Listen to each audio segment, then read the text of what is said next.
R ನ್ಯೂಸ್ಗೆ ಸ್ವಾಗತ. ನಾನು ಪರ್ವೇಶ್ ಪರಿವಾರ.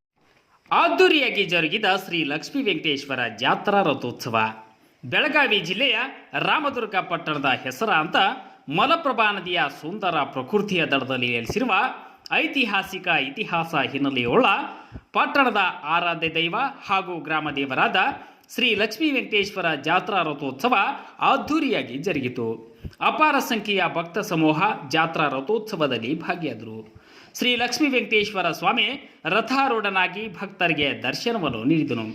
ರಾಮದುರ್ಗ ಪಟ್ಟಣ ಸೇರಿದಂತೆ ತಾಲೂಕಿನ ಲಕ್ಷಾಂತರ ಭಕ್ತರ ಆರಾಧ್ಯ ದೈವ ಶ್ರೀ ಲಕ್ಷ್ಮೀ ವೆಂಕಟೇಶ್ವರ ರಥೋತ್ಸವ ವರ್ಷದ ಅದ್ಭುತ ಸನ್ನಿವೇಶಕ್ಕೆ ಮತ್ತೆ ಸಾಕ್ಷಿಯಾಯಿತು. ಭಕ್ತರು ರಥಕ್ಕೆ ಉತ್ತತ್ತಿ ಬಾಳೆಹಣ್ಣು ಎಸೆಯುವ ಮೂಲಕ ತಮ್ಮ ಇಷ್ಟಾರ್ಥಗಳನ್ನು ಪೂರೈಸುವಂತೆ ಶ್ರೀ ಲಕ್ಷ್ಮೀ ವೆಂಕಟೇಶ್ವರನಲ್ಲಿ ಬೇಡಿಕೊಂಡರು. ಇನ್ನು ಜಾತ್ರಾ ರಥೋತ್ಸವದಲ್ಲಿ ಸಚಿವೆ ಲಕ್ಷ್ಮೀ ಹೆಬ್ಬಾಳ್ಕರ್, ಶಾಸಕ ಅಶೋಕ್ ಪಟ್ಟಣ್, ಮಹಾದೇವಪ್ಪ ಯಾದವಾಡ್, ಚಿಕ್ಕರೇವಣ್ಣ, ಮಲ್ಲಣ್ಣ ಯಾದವಾಡ್ ಭಾಗಿಯಾಗಿ ಶ್ರೀ ಲಕ್ಷ್ಮೀ ವೆಂಕಟೇಶ್ವರನ ಆಶೀರ್ವಾದ ಪಡೆದರು. ಇನ್ನು ಜಾತ್ರಾ ಮಹೋತ್ಸವದಲ್ಲಿ ಹಲವಾರು ರಾಜಕೀಯ ಮುಖಂಡರು, ಅನೇಕ ಗಣ್ಯರು ಸೇರಿದಂತೆ ಭಕ್ತಾದಿಗಳು ಭಾಗಿಯಾಗಿದ್ದರು. ಪಾವನಗೊಳಿಸಿದ ಕ್ಷೇತ್ರ ರಾಮದುರ್ಗದಲ್ಲಿ ರಾಮಪಾದವನ್ನಿಟ್ಟು ಪಾವನಗೊಳಿಸಿದ ಮಲಪ್ರಭೆ ದಡದಲ್ಲಿರುವಂಥ ಶ್ರೀ ಲಕ್ಷ್ಮೀ ವೆಂಕಟೇಶ್ವರ ದೇವಸ್ಥಾನದ ಈ ಜಾತ್ರಾ ಶುಭ ಸಂದರ್ಭದಲ್ಲಿ ನಾಡಿನ ಜನತೆಗೆ ಒಳ್ಳೆಯದಾಗಲಿ ಅಂತ ಭಗವಂತನ ರಥೋತ್ಸವವನ್ನು ಈ ನಾಡಿನ ಈ ತಾಲೂಕಿನ ಜನತೆ ಎಲ್ಲರೂ ಸಹಿತ ಈ ರಥೋತ್ಸವನ ಕಾರ್ಯಕ್ರಮದಲ್ಲಿ ಭಾಗಿಯಾಗಿದ್ದಾರೆ. ವಿಶೇಷ ಏನಂತಂದರೆ ಮಲಪ್ರಭೆ ಒಡೆಯಲಿರುವಂಥ ಈ ಲಕ್ಷ್ಮೀ ವೆಂಕಟೇಶ್ವರ ದೇವಸ್ಥಾನ ಪುರಾತನ ಕಾಲದ್ದು ಶ್ರೀರಾಮಚಂದ್ರ ಪ್ರಭು ರಾಮಚಂದ್ರ ಸಹಿತ ಇಲ್ಲಿ ಭೇಟಿ ಕೊಟ್ಟಂಥ ತೀರ್ಥಕ್ಷೇತ್ರ.